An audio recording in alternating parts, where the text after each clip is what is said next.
Fast, focused, and fearless. Here's everything you need to know this rush hour of November 18, Monday. I'm Riza Diaz. Kickstarting today's rush with Tropical Storm Ramon intensifying further as it moves closer to northern Cagayan.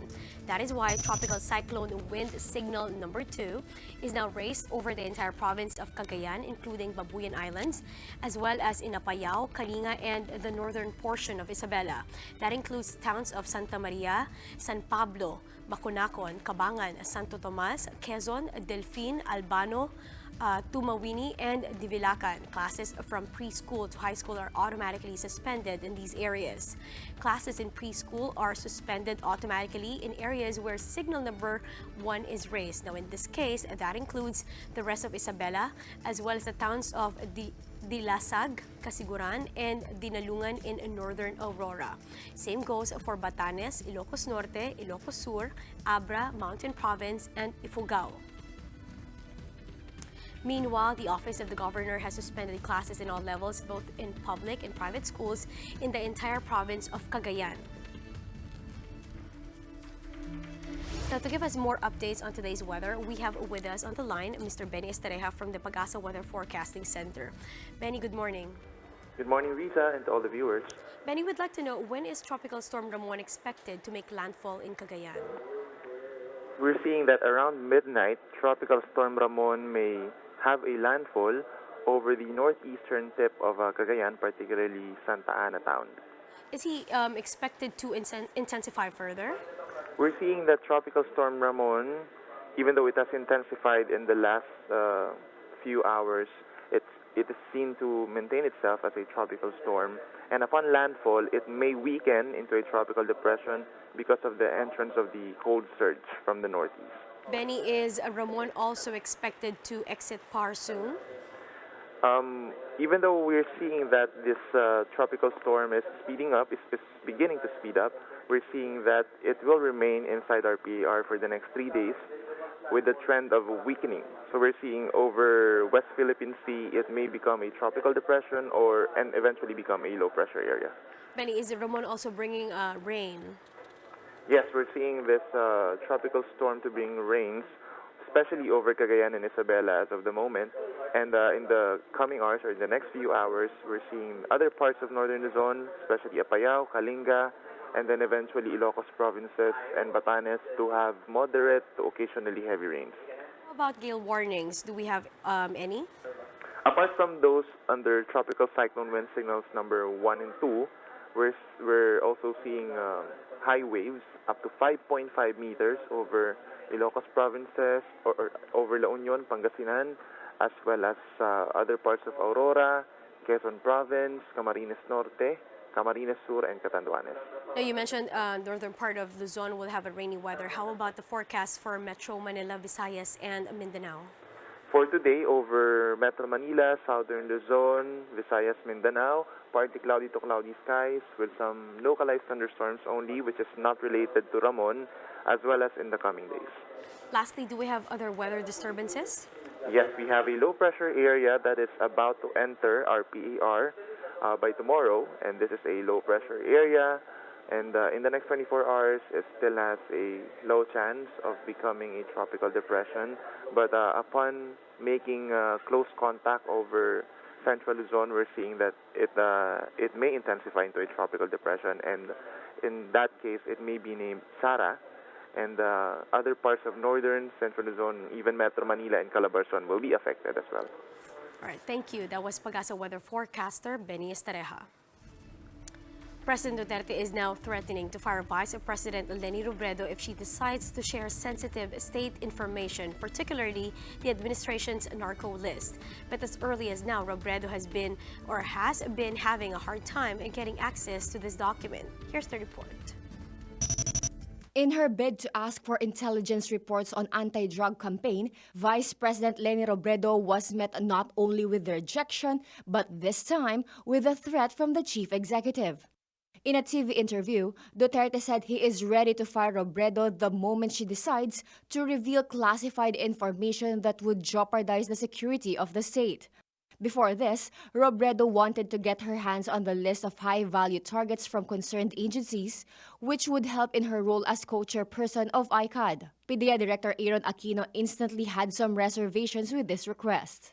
In the first place, the question is why do you need a list of high-value targets? For what? Unless siya mag-ooperate ng high-value target that you need a list. Aquino went on to clarify that Robredo and her team would be provided a copy of the narco list only in a closed-door meeting with approved security personnel. Meanwhile, Robredo assures the government that she will not leak any confidential information regarding the war on drugs. Malacanang, on the other hand, defends Duterte's statement against Robredo, saying the vice president risks handing out state secrets to foreign entities such as the United Nations. Robredo recently met with the UN officials and foreign dignitaries seeking their help and advice in dealing with the country's drug problem. Palas also insisted that the president's remark isn't meant to restrict Robredo in her new job, but simply to remind her to stay in bound with the law. Vice President Robredo is scheduled to meet officials from the Catholic Bishops' Conference of the Philippines and other foreign embassy representatives as part of her efforts to tweak the government's drug war. Philippine Star reports that Robredo will soon be holding talks with the CBCP for the possible adaptation of the anti-drug program started by her late husband, DILG Secretary Jesse Robredo. This from the Freeman. Cebu City Mayor Edgardo Labella has signed an executive order creating a task force to end local communist armed conflict.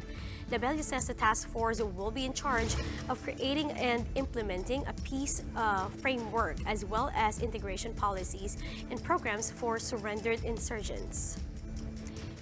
And this from Filipino Star ngayon, the National University Pep Squad clinched back-to-back titles in the UAAP cheer dance competition. With a Pinoy pride-inspired performance, the NUPepSquad brought home their 6th cheer dance crown on Sunday.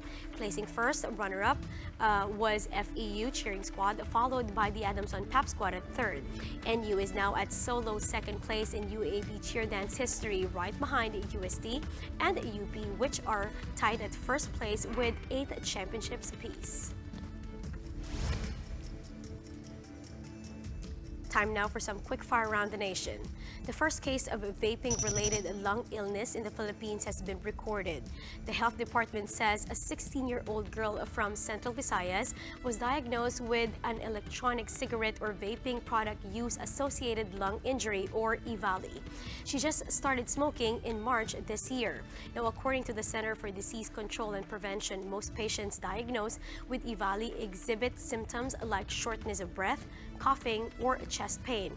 Several U.S. states have banned the use of e-cigarettes as vaping-related illnesses continue to climb in the United States. And because of this, Senate Health Committee Chairman Bongo is now pushing for an executive order from the President seeking to regulate the manufacturing, distribution, sales, and use of all types of e-cigarettes. Go expressed alarm over the incident in Visayas and has echoed calls by the Health Department against the use of vapes and other forms of e-cigarettes.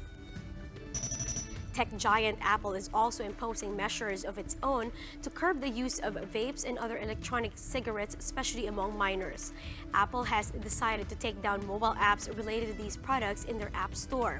Now, according to some reports, some 180 vape-related mobile applications are no longer available for download. Competitiveness, excellence, and unity. These traits are what sports and government officials want participants to showcase in the upcoming Southeast Asian Games. That much is evident in the second leg of the SEA Games torch relay. And Ryan Ang has the report from Cebu. All roads led to the Queen City of the South yesterday for the second leg of the SEA Games torch relay. More than 6,000 athletes, sports and government officials, and students gathered for the event. Presidential Assistant for Visayas Michael Dino and Cebu City Mayor Edgardo Labella led the ceremonial lighting of the 30th SEA Games mini cauldron. I think this is now a signal that to unify all parts of the country, unify FISGO, unify PSC, POC, the Senate, the Congress, all our government officials. So I think this one unified effort. The torch run is a unified effort. Kaya nga we win as one. PSCOC COO Ramon also reiterated the readiness of the country to host the biggest SEA Games ever. For me, it's 100%. Problems are normal, but it's 100% ready. PBA legend Dondon Hontiveros and his fellow top athletes from Cebu, downhill skateboard vet Tomas Romualdez, triathlon up-and-comer Andrew Kim Remolino, and karate stars Sara Pangilinan and OJ De Los Santos served as torchbearers for the 5-kilometer run. Added inspiration and just seeing that, that I could actually help motivate others to, help inspire others to do their best. It's an honor for me po na parang i-lead po yung mga Cebuano runners sa pagdala torch during the torch run. Athletes have 2 weeks left before competing in the 56 sports and 530 events of the biennial meet. And most of them are confident with the preparations they've had. Relax, meditate a little, and just try to focus. I mean, I've worked hard for it and now I just need to execute. Nakaka-proud na dito nga po i-held yung SEA Games po. Tsaka parang nawawalan din po yung, nababawasan po yung pressure dahil na rin po sa confidence na nakakuha during training. I'm sure they're very all excited to play in front of their home crowd. And iba yun kasi may added motivation, you're knowing your family, your country is behind you. The SEA Games torch will have its third and last stop in Clark, Pampanga on Saturday. For News 5, Ryan Ang, We Are One News. Powered by Smart. Here are the stories to watch out for later today. Tropical storm Ramon is set to make landfall over Cagayan tonight. Vendors from Divisoria will stage a protest action at the Manila City Hall to express their dismay over the series of clearing operations being conducted by the local government.